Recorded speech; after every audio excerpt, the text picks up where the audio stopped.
Well it's very difficult to say because it's very shady. इस तरह के जितनी भी असैसिनेशंस होती हैं दुनिया भर में, उसको फिगर आउट करना बड़ा मुश्किल है कि पिन पॉइंट कर दें इसने किया इसने नहीं किया। बट सबसे मैं समझता हूँ कि जो चीज़ प्रोब्स ज़्यादा होनी चाहिए पहले कीनिया जाने से पहले, वो ये होनी चाहिए कि यहाँ से किसने भगा दिया उनको, क्योंकि प्रेशराइज किसने किया, यहाँ से जाने पे किसने मजबूर किया। तो आपको पता, बड़ा एक नया अनप्रेसिडेंटेड इवेंट हुआ था कि डीजीआईएसआई और डीजीआईएसपीआर ने मिलकर प्रेस कॉन्फ्रेंस की थी, और उसमें डीजीआईएसपीआर ने यही बताया था कि केपी गवर्नमेंट की प्रोटोकॉल वाली गाड़ी पे बैठ के वो पेशावर एयरपोर्ट पहुंचे, ग्रीन नंबर प्लेट वाली पे। और उसके बाद जो थ्रेट अलर्ट आया था वो भी केपी गवर्नमेंट की तरफ से आया था। तो मैं समझता हूँ बड़ा कन्फ्रंटेशन का माहौल है, क्योंकि खान साहब ने तो ओपनली कह दिया कि इसके पीछे कौन है मैं जानता हूँ, इन्होंने मरवाया है। अब इन्होंने कौन है वो तो वही बता सकते हैं, लेकिन उन्होंने भी कह दिया कि मुझे नाम पता है। तो मेरा ख्याल है कि overall it's very difficult to say कि आया असैसिनेशन थी या फिर किस सर्कमस्टांसेस के अंदर उनकी किलिंग की गई है। क्योंकि जो शवाहिद कह रहे हैं, जो कीनिया के अंदर जो वाकया हुआ है, उसमें बहुत सी चीजें ऐसी हैं जिसका आंसर कोई भी नहीं है। लेट्स से जो खुरम और एक और बंदा था साथ, उसका कोई इंटरव्यू सरफेस नहीं किया, तस्वीर एक आधी आई है, वो भी कंफर्म नहीं है कि ये है भी या नहीं है। और राना सनाउल्लाह साहब ARY का मुलाजिम कह रहे हैं उनको ये भी नहीं पता कि वाकई वो हैं या नहीं है। लेकिन सलमान इकबाल साहब की रेजिडेंस पे वो स्टे कर रहे थे, वहां पे रेजिडेंस तो नहीं, जो अरेंज करवाई थी उन्होंने। शहजाद अकबर का भी नाम आ रहा है कि दुबई के अंदर उन्होंने स्टे करवाया, 48 घंटे का उनको डेडलाइन दी गई कि आप यहाँ पर 48 आवर्स रह सकते हैं, इसके बाद आपको जाना पड़ेगा। लंदन ने वीजा डिनाई कर दिया। तो बड़ा एक अनफॉर्चुनेट इंसिडेंट है कि ऐसे वो मुल्क बदर होके सेल्फ एग्जाइल ही कह लें इसको, और वहां पर जाके उनको इस तरह से जो है वो मारा गया है।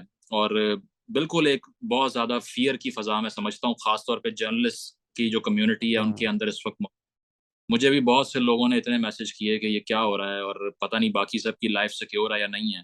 क्योंकि एक जाहिर बात है, पेट्रिफाइड हो जाते हैं ना लोग, जब ऐसी कोई इंसिडेंस होता है तो फिर वो कनेक्ट करना शुरू कर देते हैं कि हम्म। यार आप भी ऐसे, और लोगों को भी थ्रेट्स मिलना शुरू हो जाते हैं, लोग भी समझाने लग जाते हैं। तो एक सेंसरशिप की फजा सी बन गई है।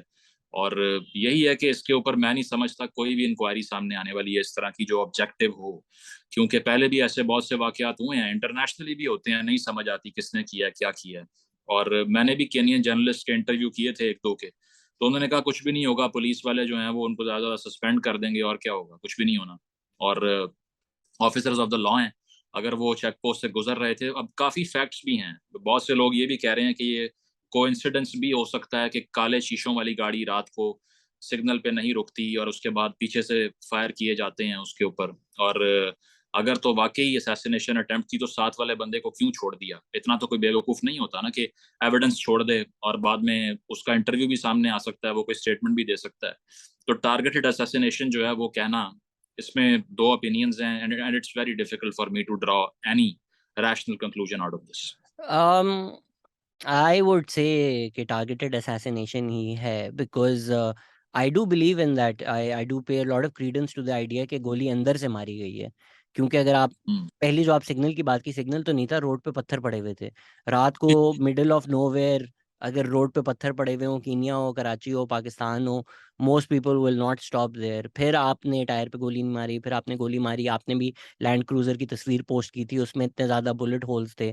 सो दिस आइडिया कि उनको क्लोज रेंज गाड़ी के अंदर से या कहीं और गोली मारी गई है, और फिर गाड़ी से सबको उतार के गाड़ी में गोली मारी गई है ताकि लगे कि आपने दूर से शूट आउट किया। क्योंकि अगर गाड़ी में 3 लोग हैं, ड्राइवर को भी कुछ नहीं हुआ, पीछे जो बैठा हुआ था उसको भी कुछ नहीं हुआ, डायरेक्ट अरशद शरीफ के सर में जाकर लगी है गोली। तस्वीर जो ग्रुसम सी है, आपने भी देखी होगी। इट जस्ट फील्स लाइक ये क्लोज रेंज गोली पड़ी है। This this does not feel like दूर से गोली आई है।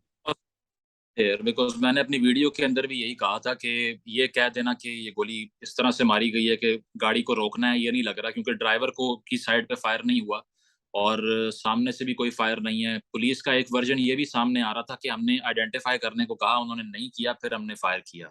तो उसके लिए भी लोग फिर ये पूछ रहे हैं कि अगर गाड़ी रुकी ही नहीं तो आइडेंटिफिकेशन कैसे मांगी आपने? तो मैं सिर्फ ये कह रहा हूँ कि बिल्कुल एक ऑब्जेक्टिव बात कर देना इसके ऊपर अभी बहुत मुश्किल है। और अनलेस के कोई यूएन का कमीशन नहीं बनता, क्योंकि केनियन गवर्नमेंट और पाकिस्तानी गवर्नमेंट दोनों के वर्जन पे मैं तो ट्रस्ट नहीं करूंगा, लोगों का मुझे पता नहीं है। अल जजीरा की हम्म। डॉक्यूमेंट्री है इसके ऊपर में, केनिया की पुलिस के कुछ ऑफिसर्स कन्फेस कर रहे हैं कि हमारे 10 स्क्वाड्स हैं, हम गिरफ्तार नहीं करते, हम सिर्फ गन डाउन करते हैं और उसके पैसे लेते हैं। और लास्ट मंथ भी 2 इंडियन सिटीजन भी गायब हुए थे वहां पे, और मेरा ख्याल है मारा गया था उनको भी इस तरह से। तो एग्जैक्टली। वहां पर बहुत ज़्यादा है, वहाँ पे करप्शन और रॉट बहुत है पुलिस के अंदर भी।